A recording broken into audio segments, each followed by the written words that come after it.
So last time on Tuesday, where we left off, was we were talking about some of the tensions that were developing between the South and the North,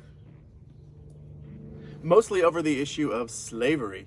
Down South, they had lots of millions of African American slaves. They're doing most of the hard work on the many farms that are down South. Now up north, they had fewer farms, more factories, so they had no need for slaves. What they did have in the north was a lot of abolitionists. That's what we call the people who thought that slavery was wrong, slavery should be made illegal. It's creating a whole lot of tension between the north and the south, lots of conflict between these two regions. It all comes to a head, it bubbles up, all this tension between the North and South in the year 1860. That's the year the United States elects Abraham Lincoln as our 16th president. Now Lincoln is against slavery, and people down South start to worry that Lincoln is going to take away the South's right to own African Americans as slaves. People in the South start threatening to secede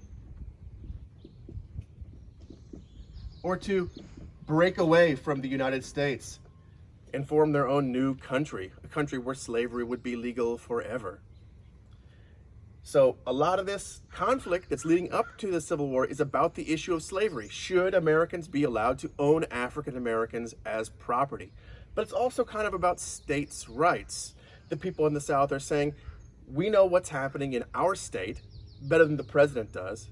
We shouldn't have to listen to what the president says. We can make up our mind for ourselves what laws we're going to have in our state. It's kind of like, think about us here in California. Here's Los Angeles down here in California. In California, marijuana is legal. In most states in the United States, it's not legal. The police could arrest you for marijuana, but in California, an adult can own marijuana. The people of California said, look, we don't have to listen to the federal laws. We don't have to listen to what the president has to say. We know what's best for the people of our state. We're going to have our own laws in our state. That's kind of like what the South was saying. The states should have the right to decide what they want. In this case, they're talking about the right to own slaves. So we're going to do a little bit of reading about this. What happens when the South does decide to break away and form their own new country called the Confederacy. On the next slide is a little bit of vocabulary. Go ahead and click on over there. I'll see you on the next slide.